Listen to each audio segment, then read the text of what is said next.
This is the Travel and Tourism Show on Star FM.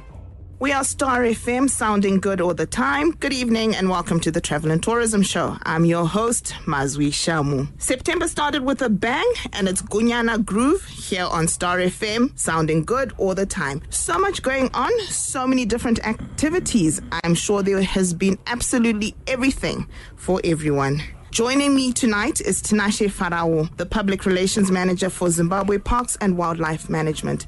He is going to help us look at the natural features in Zimbabwe from a management point of view. Tinashe, welcome to the show. Thank you. Good evening, listeners. Maybe just start by telling us what is the National Parks and Wildlife Management Authority so we can understand how it fits in with tourism. Zimbabwe Parks and Wildlife Management Authority is a parastatal in the Ministry of Environment, Water and Climate. The authority has direct control of more than 5 million hectares and is responsible for all the conservation of wildlife resources throughout the country in gazetted and protected wildlife areas. The parks estates consist of about 61 components ranging in size from few hectares to several thousands of square kilometers. These estates, like I said, they are categorized as national parks, safari areas, recreational parks, botanical reserves, botanical gardens, and sanctuaries. Each of these performs a specific function in terms of the Parks and Wildlife Act. Our mandate as Parks is to conserve the country's wildlife heritage through effective and sustainable protection and utilization of natural resources for the benefit of present and future generations. Our aim is to be the world leader in sustainable conservation.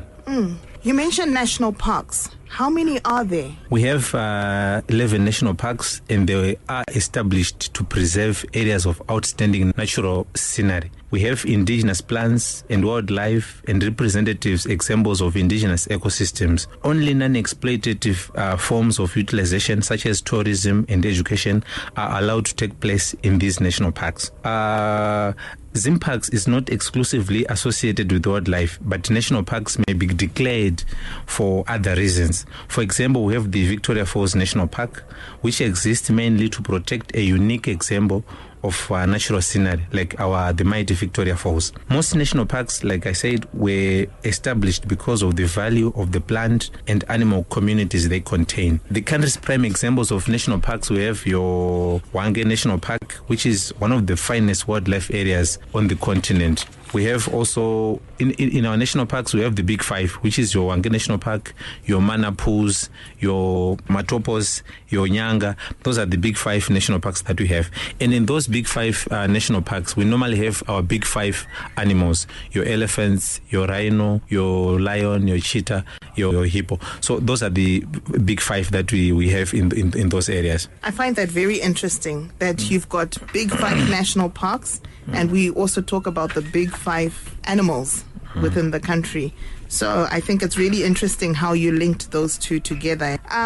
Just still on national parks, I know there have been various issues in the papers, in the media, to do with poaching. How has national parks responded to these sort of issues? As national parks, we have been doing all we can to make sure that we preserve our wildlife heritage. I can tell you for a fact that since January this year, we have arrested more than 400 people for suspected poaching. Of these 400, you'd see that about 20 of them, they're foreigners. We have also had a lot of armed contacts that we have had with suspected poachers throughout the country. In those contacts that we have had, we had about 10 armed contacts that we have had. In those 10 contacts, these have resulted in the deaths of about 7 suspected poachers.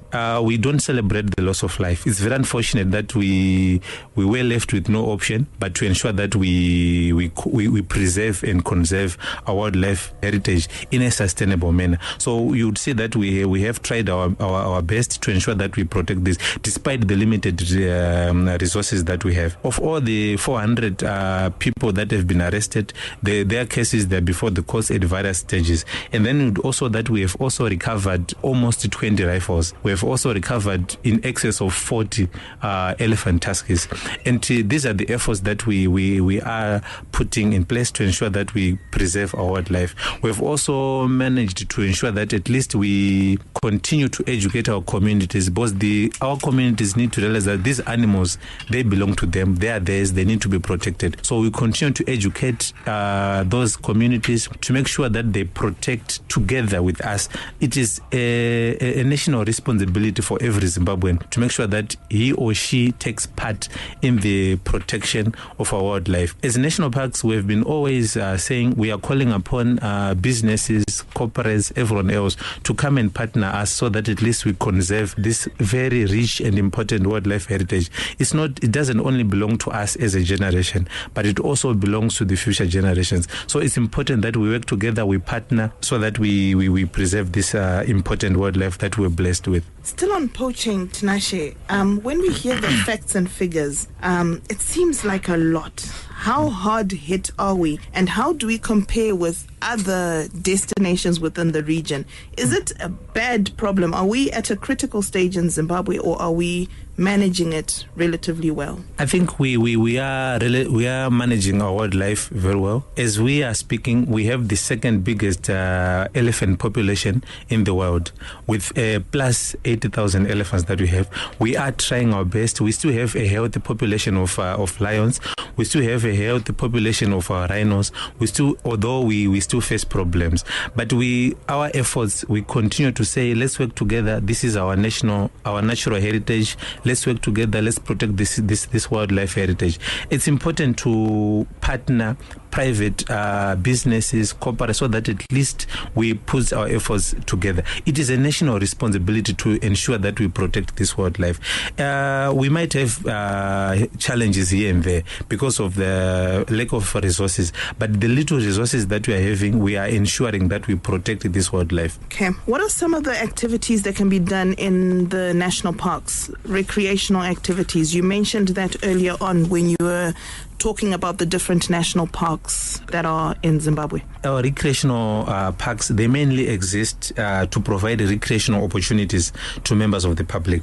They are mainly sited around dams in order to maximize, say, the recreational potential that such areas can offer. The recreational parks that we have, they provide opportunities for people to enjoy activities such as angling, sailing, game viewing, and bird watching in semi-natural surroundings. You can talk of the Lake Chiwero, which is closer to Harare, Lake Kayo in Masvingo. Those are the places where people can still can do their sailing, game viewing, and bird watching in these semi-natural surroundings that we are talking about.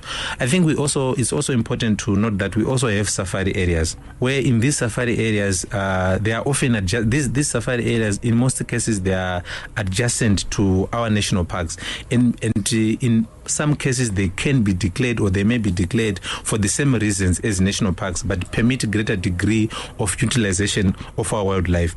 Most of the safari areas that we have, they are listed to concessionaries, but according to the Act, the Parks and Wildlife Act that I've mentioned earlier on, they are supposed to preserve the bulk of non-consumptive and consumptive and protect the natural habitat of the wildlife, so that the publics are given the opportunity for camping, for hunting, fishing, photography, viewing animals, and bird watching. And these are the abundant opportunities that we are talking about, that we have in our national parks and safari areas throughout the country. We also have, I think it's also important that we also have our botanical reserves throughout the country.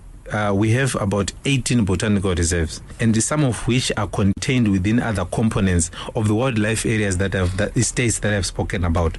They exist mainly to protect rare and endangered plant communities, such as the raffia palms in the Tingwa Botanical Gardens, which is north of Mvuru in Mashonaland Central. Tinashe, still on botanical gardens. Overseas, they have what they call areas of outstanding natural beauty.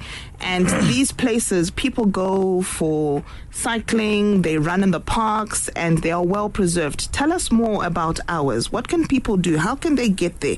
Where are they located? We have an example, which is here in Harare. our Harare Botanical Gardens, which is just behind our national headquarters, which is at Corner Border Road and Sandringham in Alexandra Park. This is the place where people can take their families just for a walk. It's really beautiful. So that we encourage, as part of domestic tourism, it's closer home for Hararians, so that at least we can go there for a day, for a weekend outing. But it's also important that I think it's important to mention that we also have sanctuaries which perform the same function as more like the botanical reserves for specific birds and animals. For example, one of the biggest sanctuaries that we might have in the country is the Chimanimani Eland Sanctuary, which was established to protect a small but valuable relict population of eland in the Eastern Highlands, which is in Chimanimani. And also in that area, it also includes mountain climbing and all other activities in the Eastern Highlands. And they're open all the time? They're open all the time. They're open the time. We open all the time, and we encourage people to come in with their families to experience such activities, in the effort of ensuring that our children, our families, we have experience during our weekends away from work. The Zimbabwe Parks and Wildlife Management, their main drive, you said, is on conservation, preservation, and sustainability. How has the local population within the national parks been involved in order to conserve and preserve? Are there drives to educate them and ultimately maybe to employ them within those particular areas so that they can also contribute to the conservation and preservation? Like I said earlier on, these animals, they belong to us as Zimbabweans. The elephants that we have, they are state properties, so they need to be managed. When tourists come, say for hunting, for fishing, for camping, they need guides. And you have local people who work in those areas to ensure that they provide the local information on how to maneuver those areas. We also need to ensure that we have a campfire program where communities through rural district councils, they benefit from these animals. I think in almost every part of the country, especially where most of these animals are, the communities, they benefit through campfire, where the proceeds, they are plowed back into the community through corporate social responsibility, like construction of schools, assistance where necessary. But the most important thing is to ensure that we conserve and preserve this important wildlife heritage together with the communities and everyone who is involved. We've been speaking to Tinashe Farawo, and he's the Public Relations Manager for Zimbabwe Parks and Wildlife Management. Tinashe, thank you so much for highlighting what national parks in Zimbabwe is all about and some of the initiatives that they have put in place to stop things like poaching within our country. Before I release you, Tinashe, I'm going to put you on the spot and I'm going to ask you to tell me what is your favorite destination in Zimbabwe?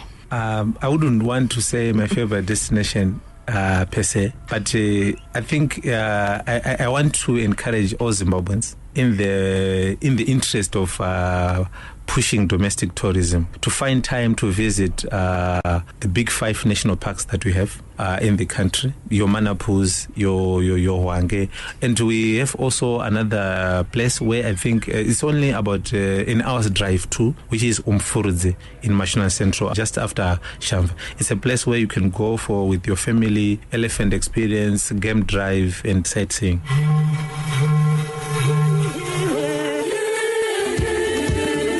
Star FM, sounding good all the time. Our destination for the week is Noi Caves. Did you know it was believed back in the days that the caves were being used as a stronghold by an outlaw called Nyamakwere, who murdered many victims by throwing them into the silent pool? The notorious Nyamakwere was eventually defeated and killed by a herdman called Chinoi, who became a Mashone chief, hence the name Chinoi given to the nearby town. Chief Chinoi and his followers used the caves as a refuge from raiding tribes such such as the Matebele. Until a few years ago, the remains of Chief Chinoy's grain bins could be seen in some of the underground passages. Traditionally, the caves are called Chirorodziva, which means the pool of the fallen. The name, it's believed, was inspired by an incident involving the Nguni tribe in the 1830s. While moving northwards, the tribe surprised a group of Shona tribe heroes who were living near the caves. The Nguni raiders flung them to their deaths, inspiring the oral tradition that whispers of bones of the fallen that are believed to still cover the bottom of the pool. The Chinoy Caves are a national monument in Zimbabwe. They consist of a system of tunnels and caverns which have been referred to as dying and that they are slowly collapsing. The rate, however, is so slow that it may not collapse within our lifetime. One such case of a collapse is the main feature of the caves called the Wonder Hole. The 45-meter high walls of the Wonder Hole drop vertically down to the sleeping pool, which is filled with water of an unbelievable blue and crystal clear. Incredibly, the water of the pool stays at a constant temperature of 22 degrees Celsius every single day. Legend has it that a visitor cannot successfully throw a stone across the pool, as the sacred spirits who watch over the pool will catch it and put a curse upon the person who threw it. Some have even said that the stone will be thrown back at you. I'm not sure how true this is, but I'm not going to try find out. There are several underwater passages that lead from the sleeping pool, but so far all of the passages that have been explored have led back to the main pool. Exploration by the Zimbabwe Sub-Aqua Research Group has revealed that the depth of water in the sleeping pool varies between 80 meters and 91 meters. This fluctuation in depth could be because of the amount of rainfall received in a particular season. Near the end of the dark cave is a small cavern accessible only to divers known as the Blind Cave. A second one connects with the sleeping pool, which is 58 meters below the surface, and the third one is yet to be fully explored. So the caves are composed mainly of the sunlit sleeping pool and the artificially lit dark cave. The sleeping pool, which is 46 meters below the ground level, is accessible in two ways: through the main entrance with an inclined passage where the view of the water has been compared to the famous Blue Grotto of Capri, or through the dark cave, which leads down steps and along a narrow passage to a point just below the water at the far side of the sleeping pool. The exit from the dark cave is demanding as the steps are very steep. It seems probable that further caves remain to be discovered, and research suggests that the water in the cave is connected to an even bigger body of water, given the fact that the temperature in the sleeping pool never varies from 22 degrees Celsius. Pottery and human remains were unearthed from the area, which radiocarbon dated back to 650 AD. And that's all we have for you this week. Link up with me on WhatsApp number 263-734-610-613, or on Twitter or my Facebook page, Mazwi Shamu. Till next time, happy traveling. Thank you for tuning in to the Travel and Tourism Show on Star FM.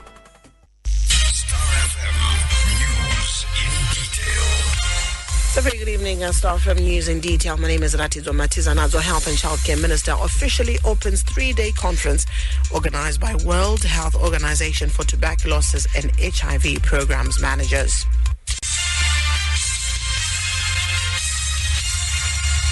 Health and Childcare Minister Dr. David Parenyato has officially opened a 3-day conference organized by the World Health Organization for tuberculosis and HIV program managers for 25 selected African countries in Harare.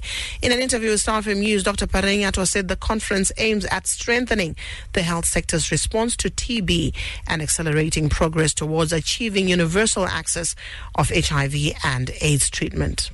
Very important meeting, essentially organized by WHO, and it has got representation from 25 countries of senior program managers from WHO and other partners like TB Union, like Stop TB, the various UNICEF, and really the idea is to strengthen the integration of HIV and TB, and on top of that, to also integrate viral hepatitis into the programming, into how we fight and prevent those three conditions, and to try and also relate it to how we can strengthen our health systems, like the human resources, like the supply chain, be able to say to ourselves, are we monitoring and evaluating our programs enough?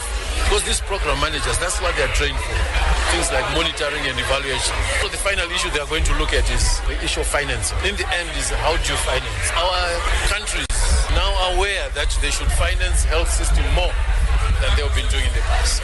MDC leader Professor Walshman Ngube has expressed dissatisfaction with the ongoing biometric voter registration BVR, which started yesterday.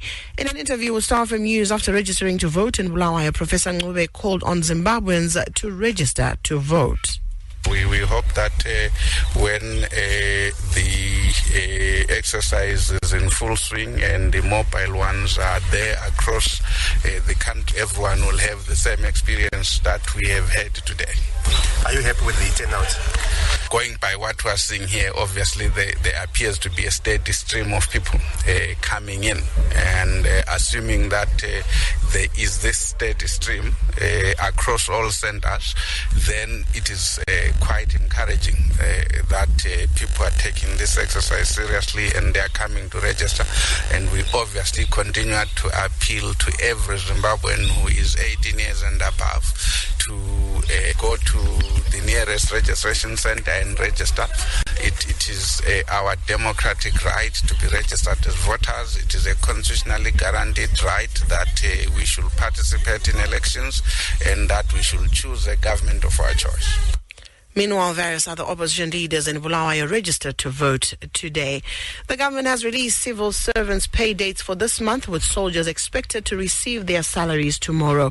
Those in the health sector are expected to receive their salaries on Friday, while the Zimbabwe Prisons and Correctional Services and Police will be paid on the 26th of this month. Teachers will be paid on September the 29th. The rest of the civil service will be paid on the 3rd of next month, while pensioners will receive their payments on October the 6th. Those working at grant-aided institutions will receive their salaries on October the 10th. Meanwhile, Progressive Teachers Union of Zimbabwe, PTUZ, said government should rotate the pay dates, as the current trend may see teachers going for Christmas before they are paid. The union said those paid first during a particular month must be paid last the following month, and vice versa. The Bulawayo City Council says it aims to connect 3,000 households in Cowdray Park with water, while 1,000 will be connected to the sewer system under its paid rapid results approach in the next 100 days. This was revealed by the city's Director of Engineering Services, Engineer Simela Dube, during the launch of the Rapid Results Approach program. Our connectivity to water and wastewater is at 94% as at December 2016. And our target today was to actually increase that by 2% so that we go to 96%. So we are targeting that by 5 December.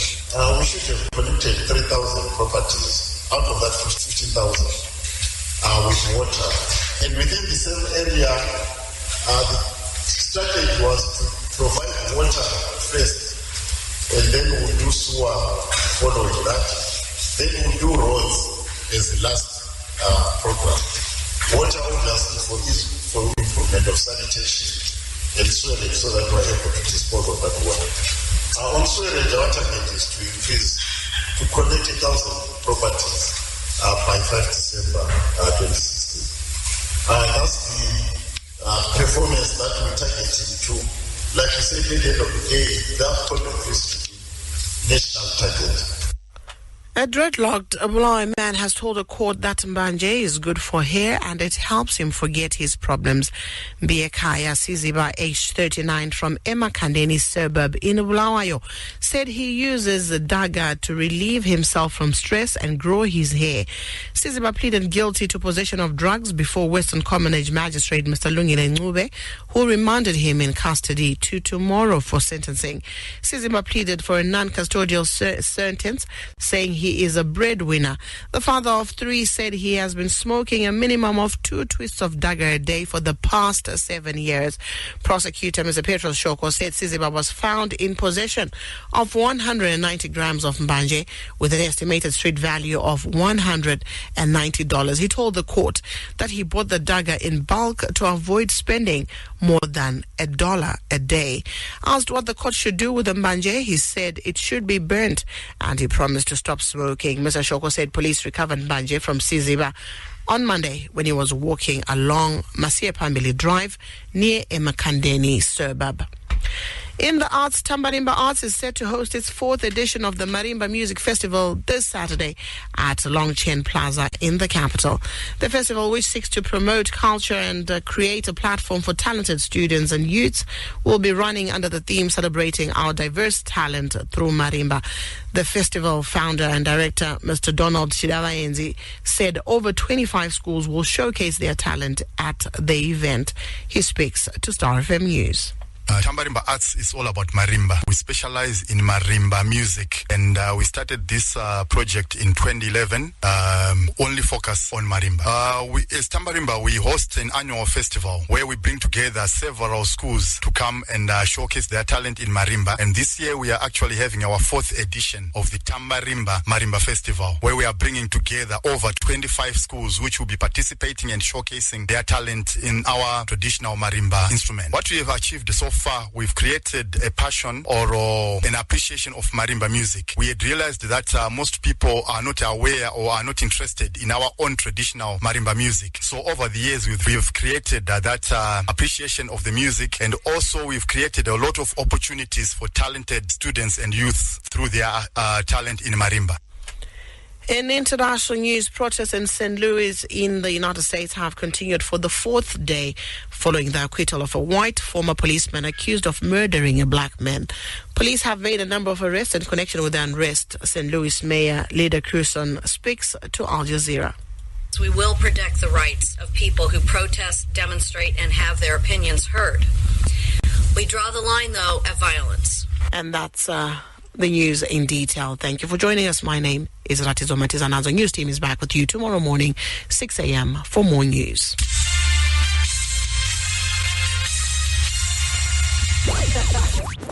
And now it's time to get your groove on.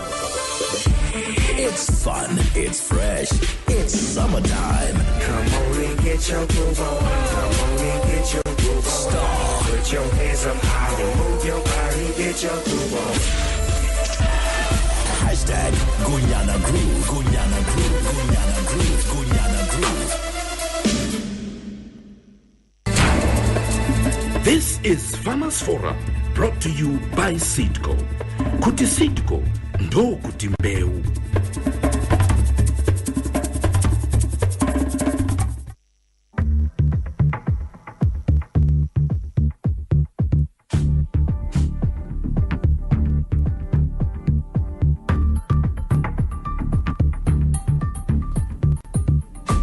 So once again, it is a very good evening. Thank you very much for staying with us and choosing us. We are Star FM, sounding good all the time. My name is Yvonne Karichero, hosting you here tonight on the Hub. Good evening again, and welcome to this week's edition of Farmers Forum. This is a news and current affairs production aimed at equipping you with all the necessary information to help you improve on your farming activities. And it is proudly brought to us, this first segment is proudly brought to us faithfully each and every Tuesday by the world's leading seed company, Trukutaura Nyanzvi dzekuchika mbeu pasi rose. Kana tichitaura kudaro tinenge tichitaura Seedco. Ende nasi mustudio vakanga vasiri panapa mumasvondo maviri adarika vari kumwewo nemamwe mabasa, asi tine mufaro mukuru kuchingamidza agronomist, head of agronomy services ikoko kuSeedco. Vajohn Basere, tinokugamuchirai. Tinotenda chose sisi Yvonne. Kazuva ivarimi. Tine nyaya toda kuti taure nemi nhasi naye. Ndofunga muvhiki rinouya muchativimbisa kuti muchauya nyanzvi dzinoona nezvemamiriro ekunze, nekuti iyoyo information yakakosha zvikuru kuti murimi azive kuti kuchange kwakamira sei, opinda iri munda izvezvi oita sei. Asi nhasi toda kuti timbotengesa kana kuti timboonesa varimi maoptions avanawo nezvinhu zvinogona kuvabatsira panguva ino. Tisati tataura nezveizvozvo, maybe tikangotaura zvishoma nezvekuti imimi mamuchifamba mumativi mana